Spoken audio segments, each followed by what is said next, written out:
Welcome again to another episode of Star Power Baseball, the Rulebook. This will be episode number 25. I'm your host, Dennis, coming to you from the Cincinnati Razorback Room in Siloam Springs. Glad that you're back with us. By the way, while you're at it, if you don't mind, please scroll down to the bottom of the page down there and like us, and do subscribe to the channel if you haven't yet. The more subscriptions, the more content that we can bring you.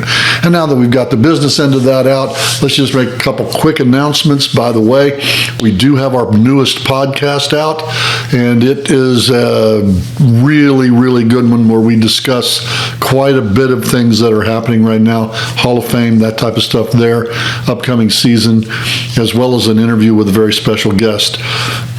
So be sure and catch that on Spotify and wherever you get your podcasts. Also, check us out on Facebook on Star Power Baseball, the group. Here's the answer to the questions that you have to know to get in the group. The answers are Ethan Allen and Cooperstown. It's that simple.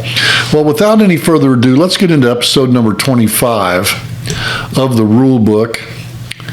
And episode 25 is going to deal with playing the game. Here we go. We've gone through all the rules. We've gone through all the cards. We know what everything is. We can refer to everything in previous episodes of the rule book, and now we're ready to play ball. Get your teams on the table, make your lineups like we talked about, positioning the players, get them in a batting order, use a DH, don't use a DH, put your pitcher up in the pitching thing, get ready to play ball. There's a few things to do before your team takes the field. They're quite simple. Follow baseball rules. We'll call this the pregame sequence. Decide any special rules that will be used. Do this before the game, like your DH. Are you going to play quick, basic, or advanced rules? Are you going to use the handicap chart? All those things that you're going to understand. You're going to use weather. Are you going to use ballpark? Are you going to do any of those things? You make sure that you discuss that before the game begins. Okay? Home team spins for nagging injuries if there's any nagging injuries. Then the visiting team spins for nagging injuries if they have any nagging injuries. The home team declares its lineup, including the pitcher. The visiting team declares their lineup, including the pitcher. Make any necessary event spins to see if injuries take place during the game. That's your pregame sequence, and now you're ready to play. Start the game. Starting the game, make sure that every time you play, you follow the sequence of play. This will make you avoid almost every argument that there is. If you will follow the sequence of play, you will not have very many problems whatsoever. Okay? What does the rule book say? Make sure that every time you play, you follow the sequence of play by the letter. By following the steps, controversy should be curtailed. Once a step is complete, do not try to go back and fix something. If you skip a step, do not try to go back and put that step in. It will disrupt the game. Play through it. Keep the game flowing. Please do not improvise. These steps work, and by maintaining the order of the steps, your game will run smoothly.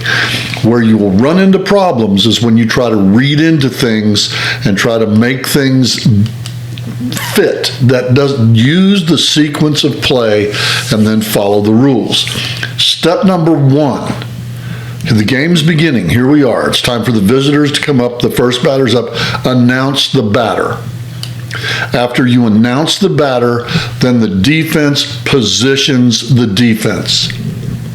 After the defense is positioned, the offense states the play that will happen and then proceed with the play. It's that simple.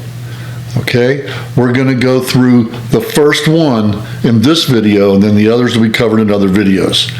Announcing the batter. This is step 1 in the sequence of play. We're going to play now. Announce the batter. This is real and easy. Tell the other player, the defense, who's up. Tell them their sack rating, if they bat left or if they bat right, and tell them their speed and ability. There it is. So let's just take the Lou Brock card right here. The Lou Brock card, this is how you announce the batter. Lou Brock, sack 1L55, and we're done. That's it. That's announcing the batter. Brock, sack 1L55. Sack 1, bats left, S5, A5. Whereas I'll just do it sack 1L55. Makes it very quick and simple. Say it out loud enough so your opponent can hear it. Announce the batter. Do that on every batter. Now, after about 2 or 3 times at bat, your opponent will know who the batter is, and they'll know that the defense is positioned in this way for that particular batter. So make sure, though, that you announce, even if it's just the name. But it's easier if you go Brock, 1L55. Brock, 1L55. Cobb, 3L55 plus. That's what you want to do, announcing the batter, okay? Don't improvise, don't try to read. He's the left fielder. I could care less when you're batting what position this guy plays. You might want to, I might ask you, how many respins does he have? And you may even ask the scorekeeper, if that's me or if that's you, how many respins has he used, which is fine. But announcing the batter, name, bats right or left, speed rating. Sack, name, sack, bats right or left, speed rating. Brock, 1L55. There it is, right there, guys. Right there, Brock, 1L55. All right, that's going to do it for this episode of Star Power Baseball. I hope you enjoyed that one. My name's Dennis. I'm coming to you from the Cincinnati Razorback Room in Siloam Springs, Arkansas. And hey, you can hit me up if you have questions at warhammerworld@hotmail.com. Leave comments below in the section. We'd love to read the comments. We like to see who's out there and what you guys are looking at. And hey, remember this, guys. Dice are nice, but spin is in. We'll see you next time on Star Power Baseball.